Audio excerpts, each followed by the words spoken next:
The crisis of the 3rd century, and the mighty Roman Empire almost at the point of collapse. A catastrophic series of events had brought Rome to its knees, with a host of invaders pushing into its territory, economic strife at home, and breakaway empires on 2 fronts. The outcome of this period for the empire was unclear, and at times, collapse looked likely. A series of strong leaders would be needed to stop this trend and reverse the fortune of this once mighty empire. The troubled period of 235 to 285 AD saw 20 emperors in 50 years, bloody succession battles as the norm, and an empire ruled increasingly from within the military. These were not the characteristics that had thrust Rome to global prominence and would cast looming questions over the empire's future, with this dramatic era foreshadowing the downfall to come.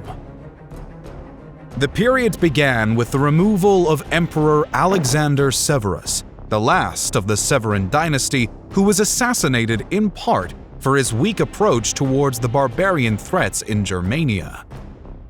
He was replaced by Maximinus Thrax, a battle-hardened man and lifelong soldier forged almost entirely by the military rather than the political environment of Rome and the Senate. True to his career, as emperor he remained with his troops on Rome's European borders. Here he did battle with the increasingly bold tribal groups, notably the Alemanni.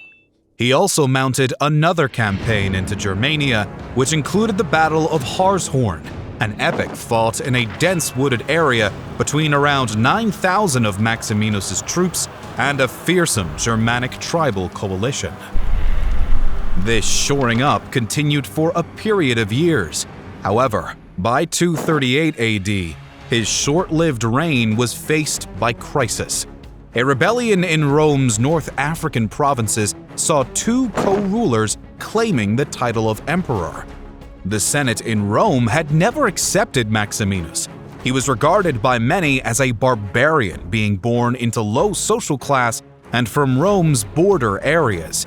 So despite his hard work on Rome's behalf battling Germanic tribes, the Senate backed his rivals.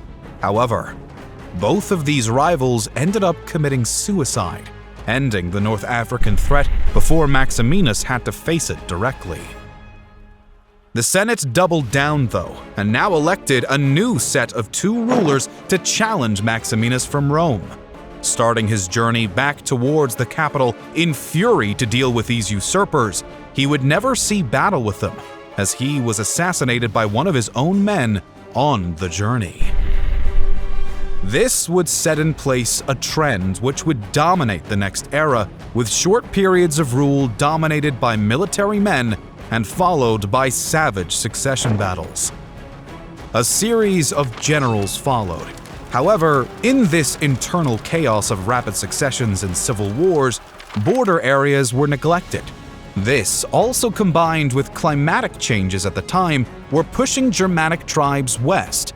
These factors meant Germanic groups made big inroads during the period, taking advantage of Rome's internal preoccupations and chaos to carry out deep raiding and the terrorizing of border areas once held firmly in Roman control. Matters would only get worse during this period of barrack emperors, with another disaster to emerge, that of the Cyprian plague in 251 AD.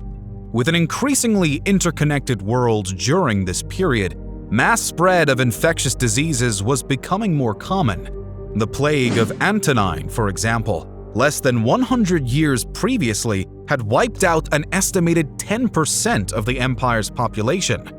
Now, the Cyprian plague ravaged Roman territory for around 20 years. With both suspected to be a form of smallpox rather than bubonic plague, it seems the population had little immunity. At its height in Rome, it's reported up to 5,000 people a day were dying. Bodies laid out in the streets with disposal teams unable to keep pace. At a time when Rome was weaker than ever, racked by civil war and economic strife, the plague was a crippling blow.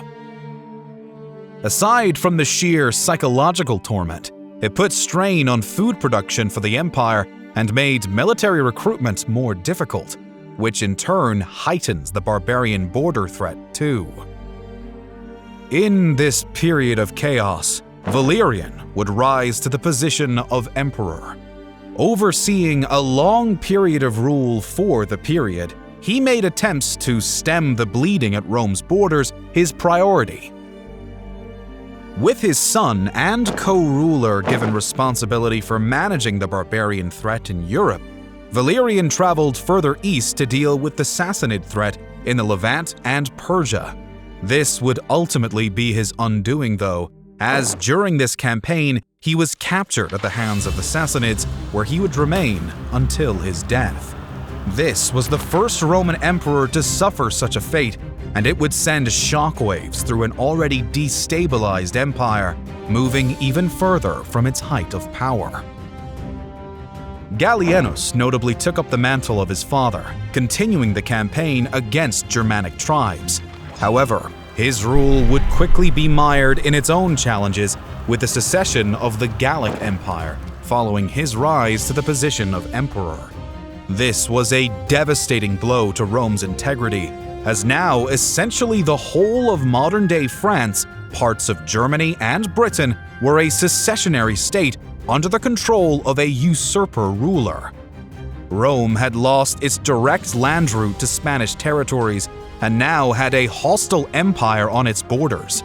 Though the height of the threat would pass in 269 with the death of its leader, Postumus, the Gallic state nevertheless demonstrated Rome's fragility, with the empire challenged almost on home soil for 14 long years. This was perhaps the lowest point for Rome during the crisis of the 3rd century.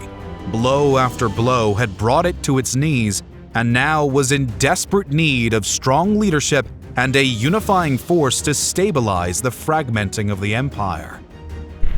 Emperor Claudius Gothicus would begin the military aspect of this work. Like Maximinus Thrax, he was another soldier emperor. Having a long and distinguished career as a legionary, he had earned the respect of the troops, and this was his power base.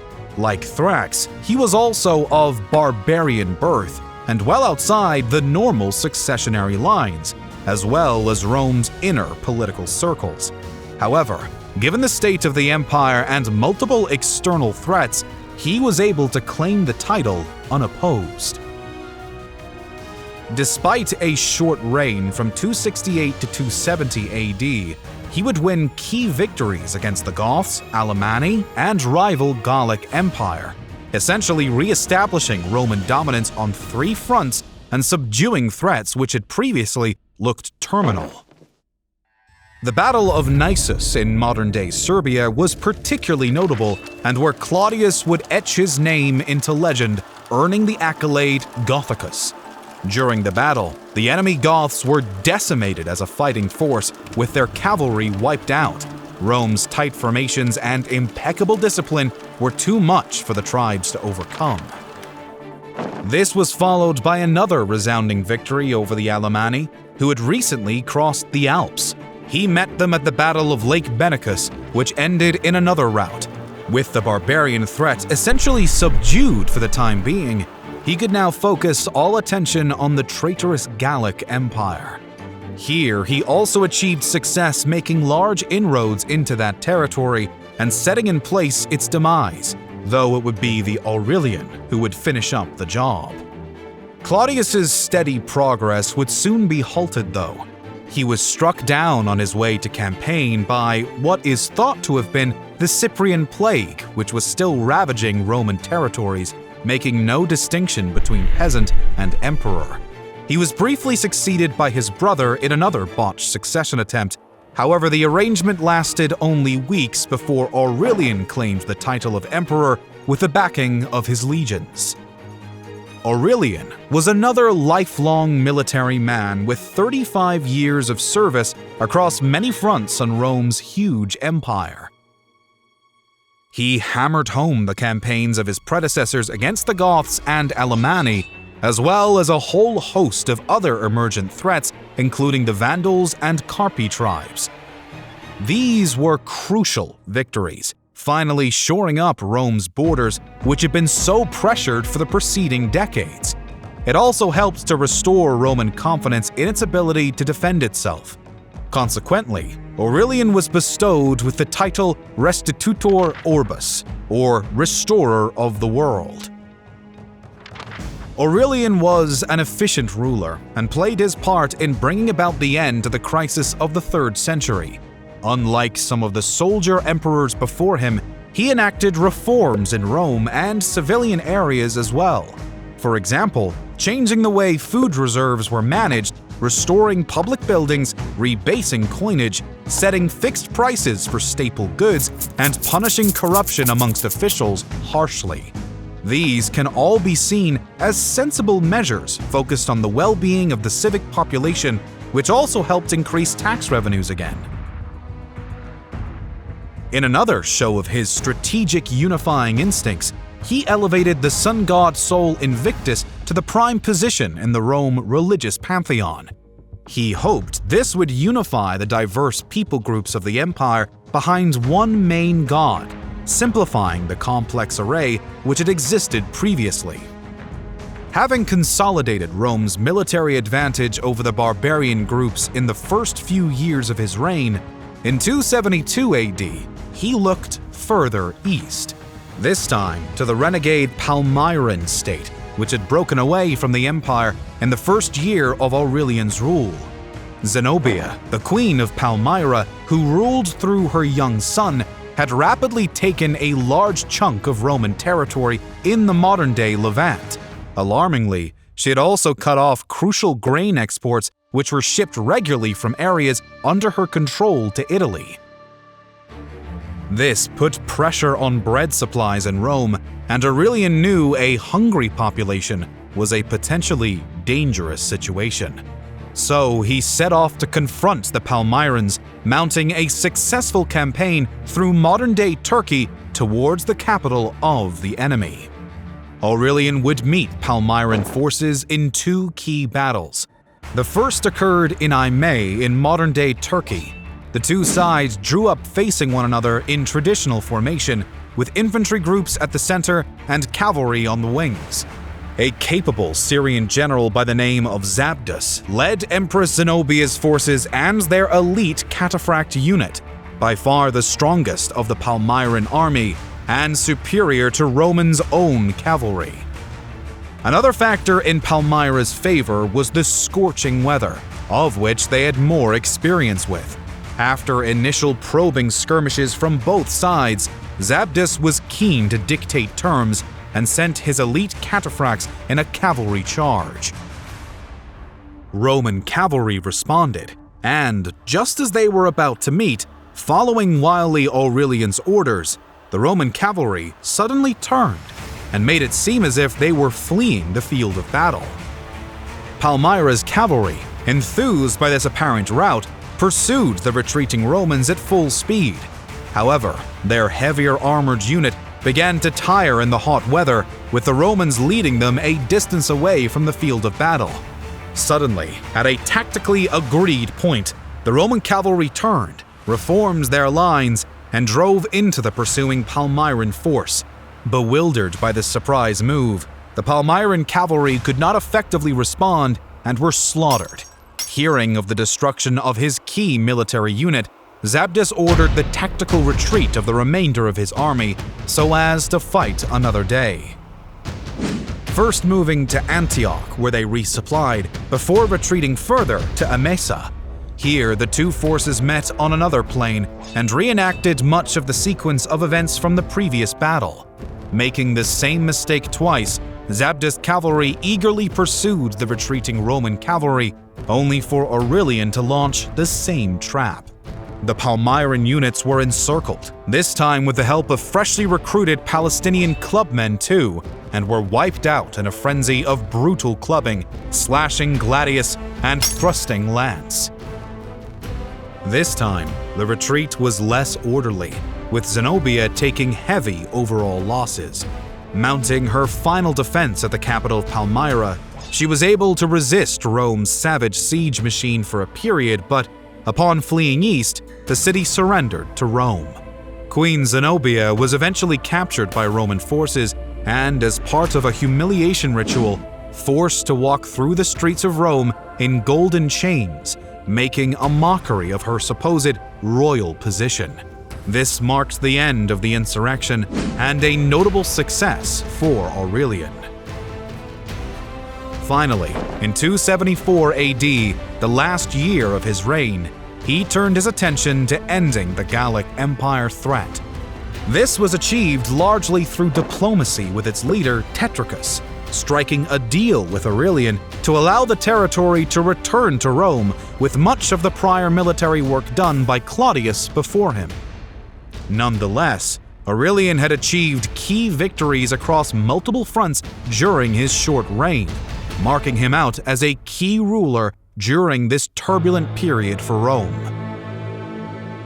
Despite a quick succession of 5 emperors in the 9 years following his assassination in 275 AD, these would not be as chaotic as the short rules of soldier emperors earlier in the century.